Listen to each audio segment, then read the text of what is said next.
Good morning. Thanks for coming in today. I have your resume here, and it looks like you have about 2 years of experience in administrative and front desk roles. To start us off, why don't you just tell me a bit about your background and what you enjoy most about working in a front-facing admin role? Good morning. Thank you for having me. Yes, I have spent the last 2 years really honing my skills in front desk operations. I started in a junior role where I was responsible for the basic flow of the office, and over time, I took on more ownership of the administrative processes. What I enjoy most is the variety. No 2 days are the same when you are the first point of contact for a company. I like that I get to be the face of the organization, helping guests and clients feel welcome. But I also really enjoy the behind-the-scenes side of things, like organizing systems and making sure. The operational side of the office runs like a well-oiled machine. I find it very rewarding when I can implement a small change in a process that saves the rest of the team a lot of time. That is a great perspective. Since you mentioned the operational side, I want to dive into that. In a fast-paced environment, things can easily fall through the cracks. Could you describe a time when your organizational skills specifically prevented a major operational failure? Definitely. I believe organizational skills are crucial because they allow you to anticipate risks and streamline processes before they become problems. In my previous role, I noticed that our vendor contract renewal dates were being tracked in a very loose way, mostly just through individual calendar reminders for different managers. I realized that if one person was out sick or missed a notification, we risked a service lapse for a critical software tool we used for client scheduling. To prevent this from becoming a crisis, I stepped in and created a centralized contract tracking master sheet. I logged every recurring contract, the notice period for cancellation, and the exact renewal date.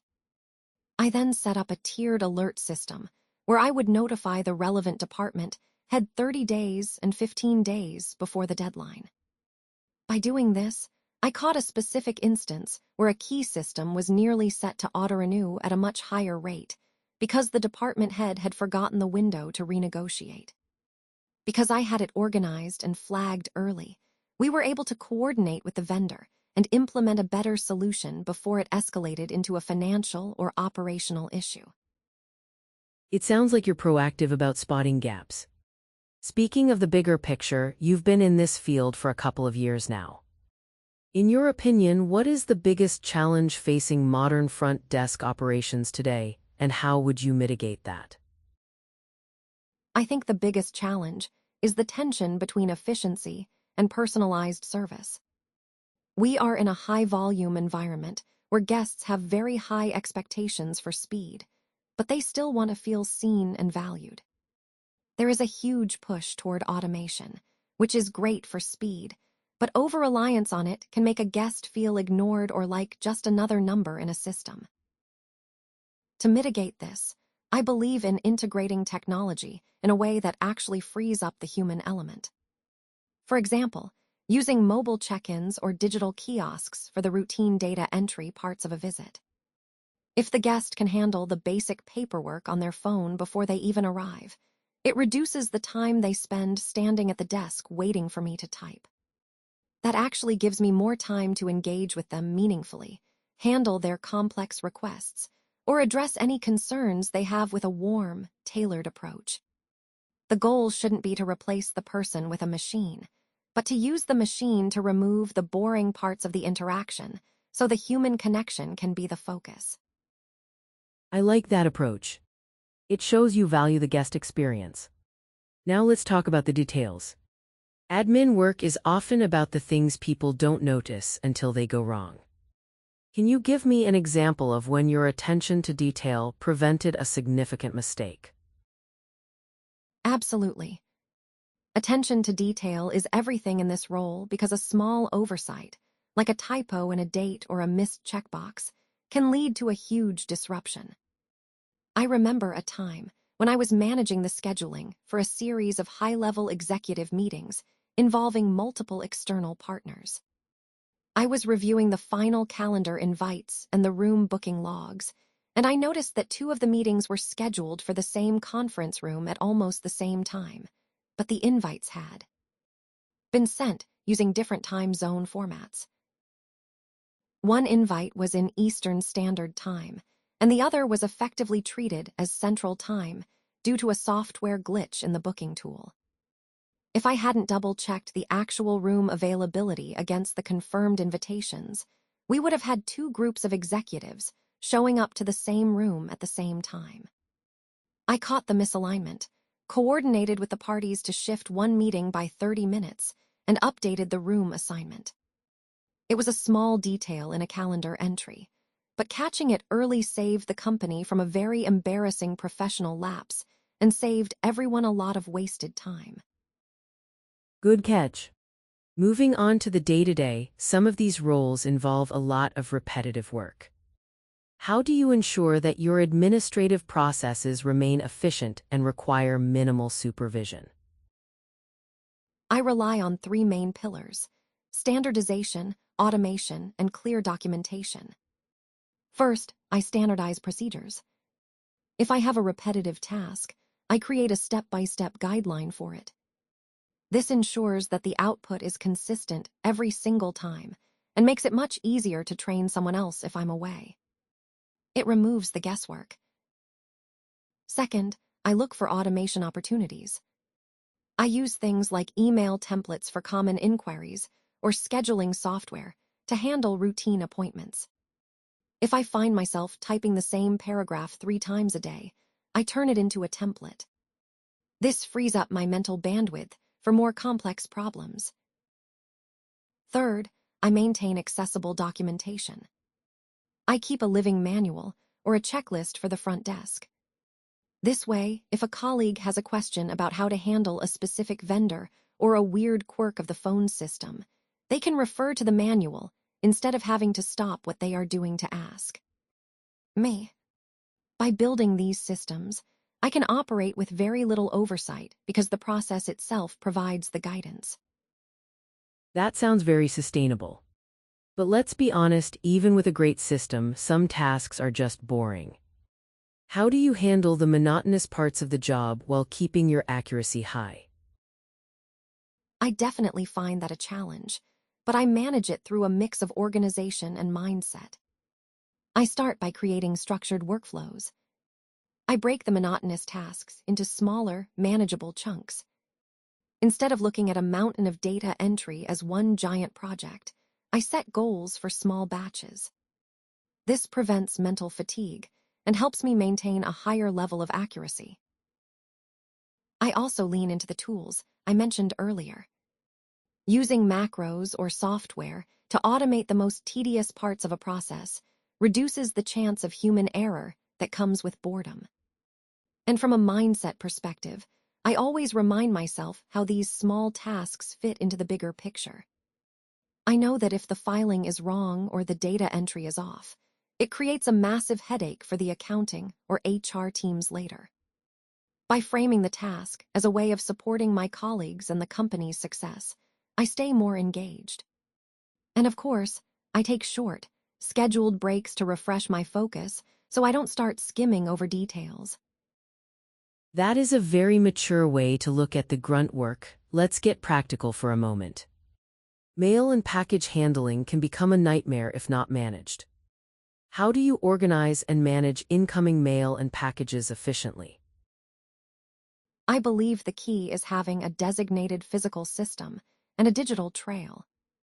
First, I set up a clear sorting area with specific bins for different categories, like general correspondence, urgent legal documents, and parcels. I use color coding or clear labels so that anyone glancing at the area knows exactly where things go. Every item that comes in is logged into a digital tracking system, usually a simple spreadsheet or a specialized log. I record the date received, the sender, and the intended recipient. This prevents the "I never got that package" conversations. Once logged, I prioritize the items based on urgency. Urgent documents go to the recipient immediately, while general mail is distributed at a set time each day to avoid interrupting the staff every 10 minutes. Finally, I do a regular review of the log to ensure everything has been picked up or delivered, so nothing just sits in the mailroom for a week. Now let's shift gears to supporting leadership.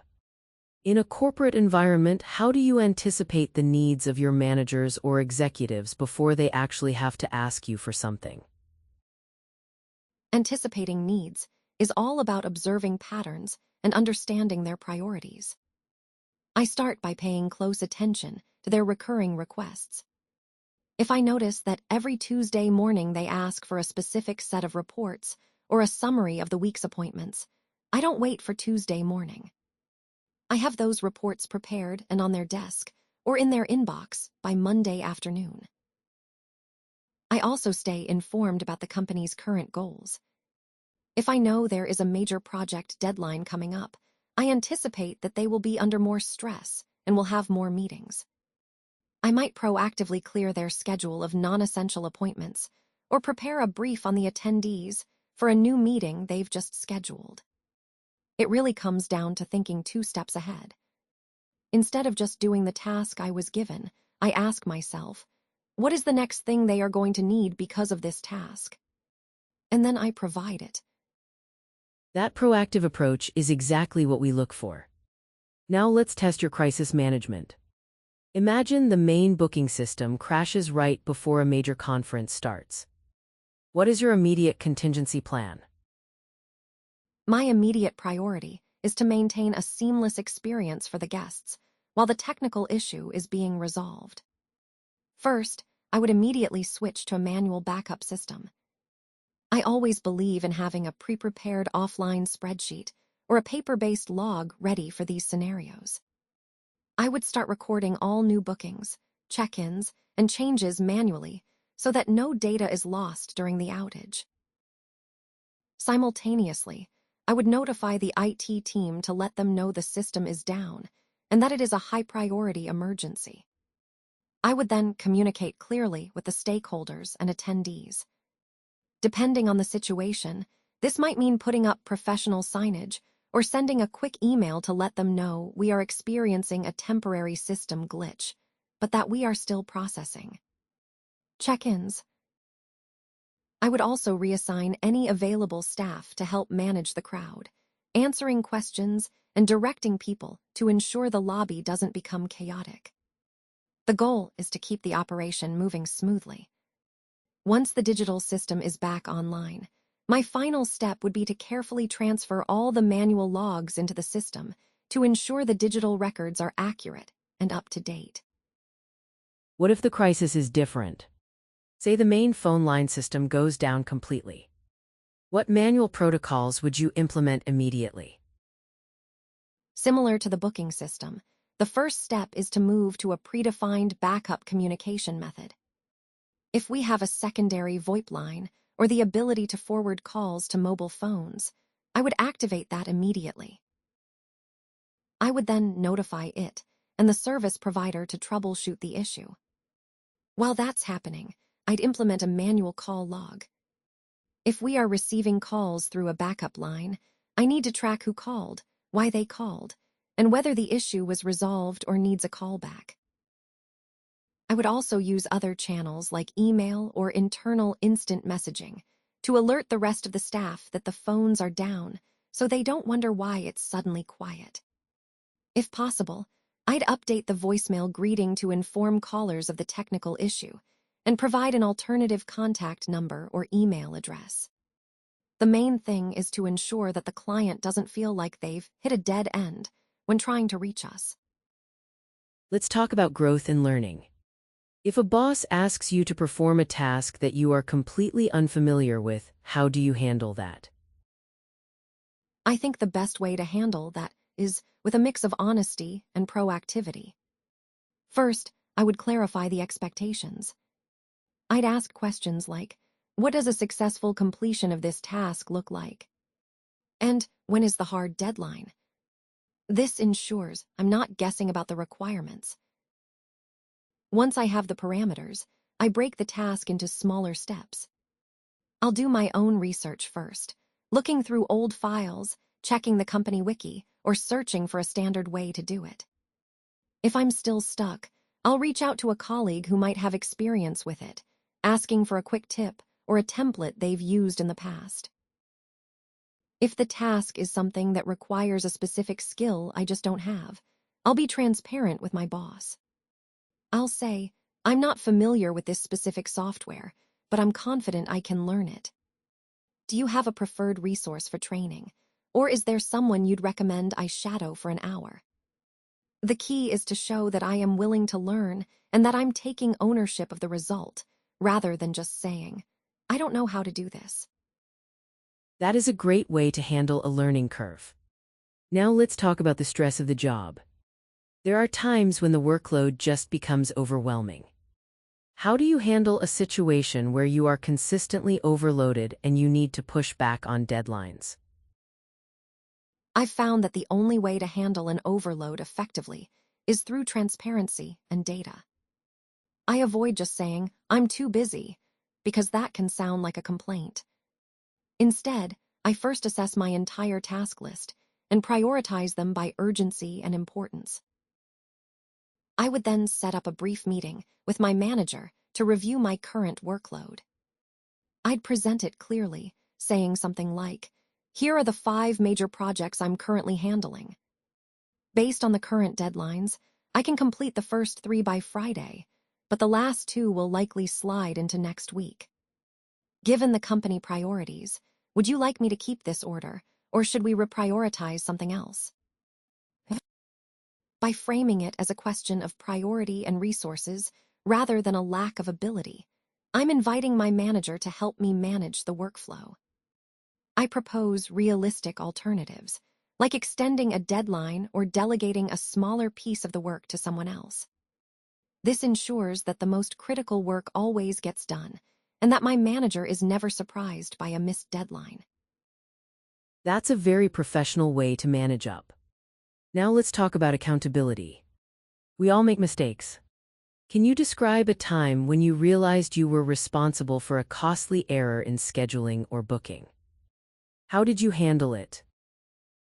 I remember early in my second year, I misread a confirmation email and booked a venue for a quarterly meeting for the wrong date.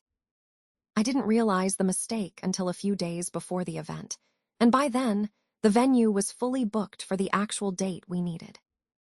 It was a stressful moment because this was a high-visibility meeting. My first step was to stop and assess the situation calmly. I didn't try to hide it or make excuses. I immediately went to my supervisor, explained exactly what happened, and apologized for the oversight. I didn't just bring the problem, I brought potential solutions. I had already spent 30 minutes calling other nearby venues to see who had a cancellation or an open room for that date. We ended up finding a slightly different space that worked, though it required a few changes to the catering logistics. After the event was successfully held, I did a post-mortem for myself. I analyzed why the error happened and realized I was rushing through a high volume of emails. To prevent it from happening again, I implemented a new double verification process where I check the date on the request, the date on the booking, and the date on the calendar confirmation. Separately, I've had a perfect record with bookings since then. Acknowledging the mistake and bringing solutions is the right way to go. Now let's move into the interpersonal side. Front desk work can be high pressure. What strategies do you use to maintain extreme professionalism when things are getting intense? I rely on 3 things: preparation, emotional regulation, and structured prioritization. Preparation is the foundation. If I've anticipated potential challenges and have a contingency plan, I don't panic when things go wrong because I've already imagined the scenario. It keeps my confidence high. For emotional regulation, I practice staying calm and composed. If a situation is escalating, I use brief pauses or a deep breath before I respond. This prevents me from reacting emotionally and allows me to keep my tone neutral and professional, which often helps the other person calm down as well. Finally, I prioritize. When the pressure is immense, it's easy to feel overwhelmed. I break everything down into the smallest possible steps. Instead of thinking, I have to fix the whole lobby, I think first, I will greet the person in front of me, then I will answer the phone, then I will address the spilled coffee. By focusing on one micro task at a time, I can maintain a steady pace without losing my cool.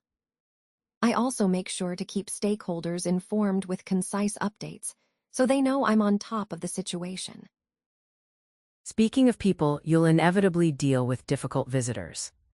If someone is arguing with you about company policy, how do you de-escalate that without compromising the professional boundaries or the policy itself? The key is to make the person feel heard, without necessarily agreeing with their demand. I start by listening actively and acknowledging their frustration. I'll say something like, I completely understand why this is frustrating for you, and I appreciate you bringing this to my attention. This validates their feeling and often lowers the tension. Then, I explain the policy using clear, neutral language. I avoid being defensive or using phrases like, that's just the rule. Instead, I explain the why behind the policy if possible, which makes it feel more reasonable and less arbitrary. For example, this policy is in place to ensure the security of all our guests, rather than you can't go back there because it's against the rules. If they continue to argue, I offer the best possible alternative within the bounds of the policy. I might say, while I cannot waive the requirement for an ID, I can call your manager to verify your identity if that would be easier for you. I maintain a steady voice and a professional demeanor. If the situation continues to escalate, I know exactly when to involve a supervisor, but my goal is always to resolve it at my level by staying empathetic but firm. That is a very balanced approach. Now imagine you have to communicate a complex change, maybe a new policy or a planned system downtime to an entire department. How do you do that to minimize confusion and frustration? I believe the best way to handle complex changes is through a multi-channel, layered communication strategy. I start by breaking the information down into simple parts. What is changing, why it is happening, and exactly how it will affect the staff's daily workflow. I wouldn't just send one email and assume everyone read it. I'd send a clear, structured email with a subject line that demands attention. Then, I'd follow up with a mention in the team meeting or a quick announcement in the office. For very complex changes, I'd create a quick reference guide, essentially a one-page cheat sheet that people can keep on their desks. I also make sure to provide a clear timeline. People get frustrated when they are surprised by a change, so I'd give as much lead time as possible. I would also proactively encourage questions and let the team know that I am the point of contact for any confusion. Finally, I'd do a follow-up a few days after the change is implemented to see if any unexpected issues have come up and address them immediately. Let's touch on security and privacy. You might be asked to handle sensitive HR documents. What are 3 specific precautions you would take to ensure that data remains secure? First, I would strictly limit access to authorized personnel only. This means using password-protected files for digital documents and ensuring that physical folders are never left on a desk or in an open area. Second, I would implement a strict handling protocol. This would include a log of who accessed a specific file and when. If I am handing a physical document to a manager, I'd ensure it's in a sealed envelope and that I'm handing it directly to them, not leaving it in an outbox where someone else could see it. Third, I would ensure secure disposal. For digital files, I'd follow the company's encryption and deletion policies. For physical documents, I would never just throw sensitive HR paperwork in a regular trash or recycling bin. I would use a crosscut shredder or a secure shredding bin to ensure the information is completely destroyed and cannot be recovered. Good. Now let's talk about diplomacy. Can you describe a time you had to manage conflicting needs between two different departments? I remember a situation where the sales department and the operations department were both fighting over the use of the main boardroom for the same week. Sales wanted it for a series of client pitches, while operations needed it for an intensive staff training session. Both felt their need was the priority. My role was to facilitate a solution without taking a side. I started by listening to both department heads separately to understand the non-negotiables. I found out that sales only needed the room for 3-hour blocks in the morning, while operations needed it for full-day sessions, but could move their training to a smaller room if they had a specific layout. I proposed a compromise where sales would have the room from 8 a.m. to 11 a.m., and operations would take it for the rest of the day. But I helped operations reorganize their training materials to fit into a slightly smaller auxiliary room for the overflow parts of their session. By staying neutral and focusing on the actual requirements rather than the departmental conflict, I was able to find a middle ground that satisfied both parties and kept the professional relationship between the two teams intact. That shows great maturity. Let's move to some of the more basic but essential parts of the job. For someone in this role, what office supplies do you believe should always be stocked to ensure the office runs smoothly? I think a well-stocked office needs a mix of basic writing and organizational tools. That means a steady supply of pens, pencils, and highlighters, as well as notepads and sticky notes for those quick messages that happen throughout the day. For document management, you absolutely need printer paper, a variety of ink cartridges, and file folders. Then you have the small but essential things: staplers, a good supply of staples, paper clips, and tape. Beyond the paperwork, I think it's important to have basic cleaning supplies like disinfectant wipes to keep the front desk and waiting area hygienic. And in a modern office, basic tech accessories are a must. Things like spare USB drives, charging cables for guests, and perhaps some extra batteries. I like to keep an inventory list and a reorder point for each item so that we never actually run out of the essentials. Speaking of the waiting area, how do you manage that space to make sure visitors feel comfortable from the moment they walk in? I view the waiting area as the first impression of the company, so it needs to be welcoming and organized. First, I make sure the physical space is immaculate. No stray papers, no overflowing trash bins, and the furniture is tidy. I focus on the amenities. I make sure there are comfortable seating options and a variety of reading materials or company brochures that are up to date. If possible, I like to offer a beverage or a glass of water immediately upon arrival. I also pay attention to the environment. I ensure the area is well lit and that the temperature is comfortable. Clear signage is also very important so that visitors don't feel lost or confused about where to go. Most importantly, I make sure that as the receptionist, I acknowledge every person who walks through the door immediately with a smile and a greeting, even if I'm on the phone.